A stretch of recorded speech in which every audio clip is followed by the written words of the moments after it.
Assalamualaikum warahmatullahi wabarakatuh. Bismillahirrahmanirrahim. Alhamdulillahi rabbil alamin.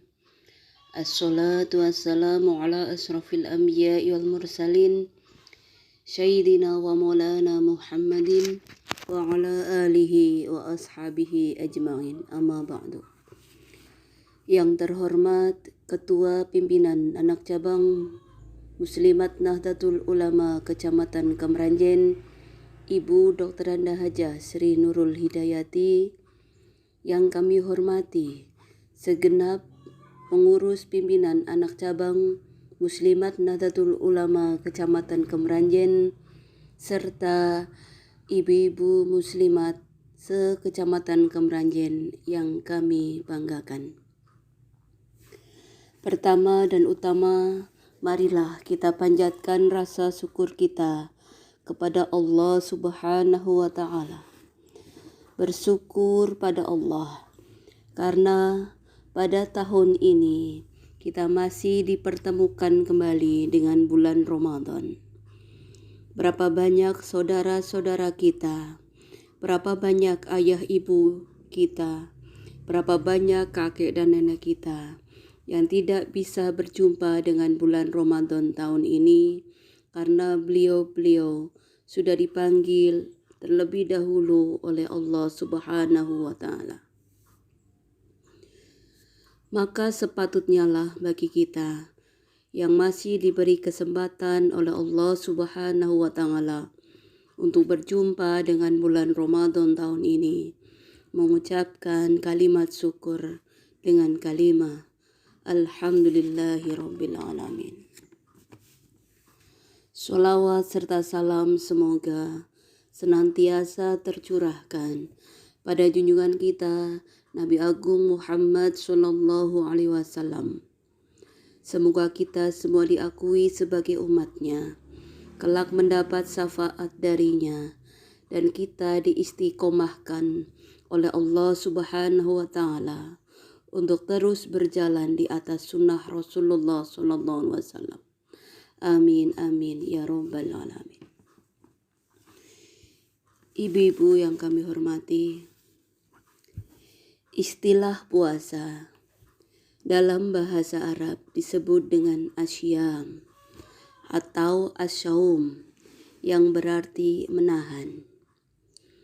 Sedangkan menurut Syekh Al-Imam Al-Alim Al-Alama Samsuddin Abu Abdillah Muhammad bin Qasim Asy-Syafi'i dalam kitabnya Fathul Qorib menjelaskan bahwa berpuasa adalah menahan dari segala hal yang membatalkan puasa dengan niat tertentu pada seluruh atau tiap-tiap hari yang dapat dibuat berpuasa oleh orang-orang Islam yang sehat dan suci dari haid dan nifas.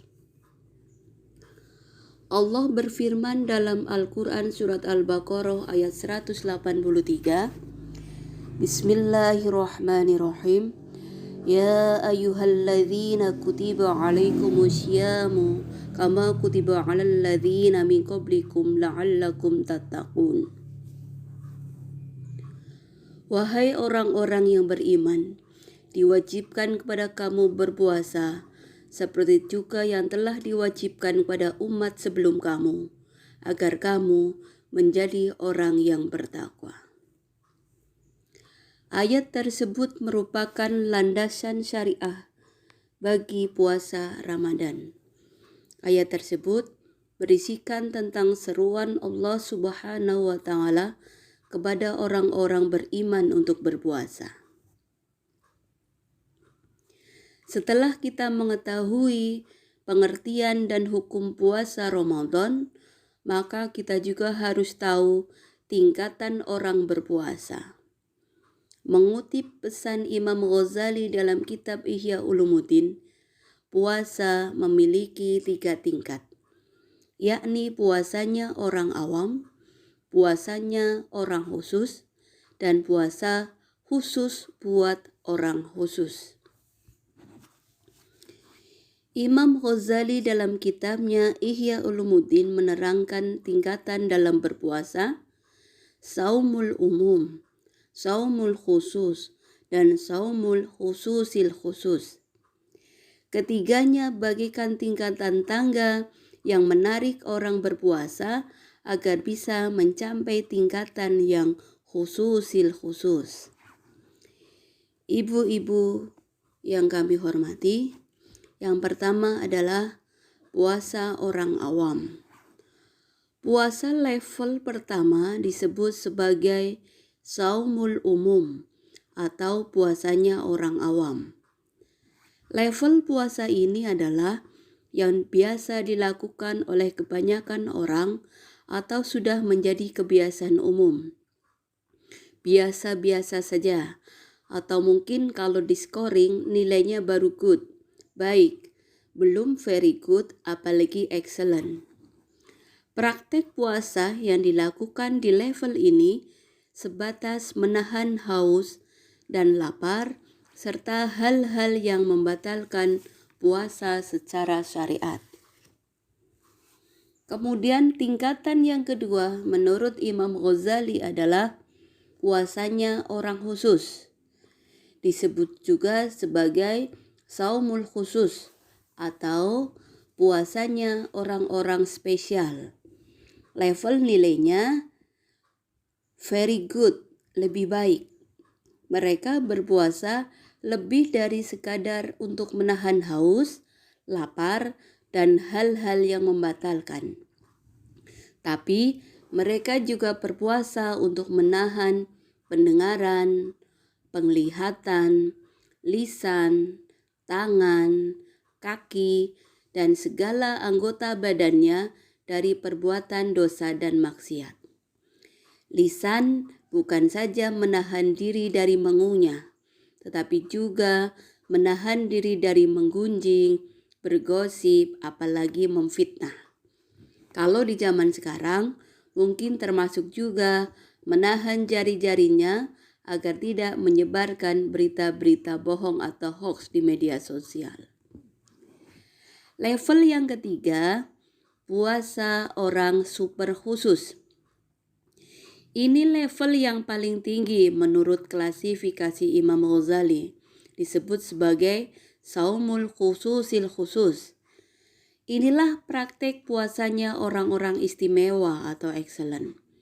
Mereka tidak saja menahan diri dari maksiat, tapi juga menahan hatinya dari keraguan akan hal-hal keakhiratan. Menahan pikirannya dari masalah duniawiyah, serta menjaga diri dari berpikir kepada selain Allah.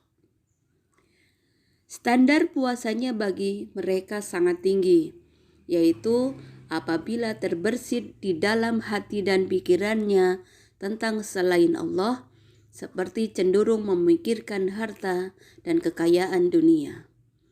Bahkan, menurut kelompok ketiga ini, puasa dapat terkurangi nilainya dan bahkan dianggap batal apabila di dalam hati tersirat keraguan, meski sedikit saja, atas kekuasaan Allah.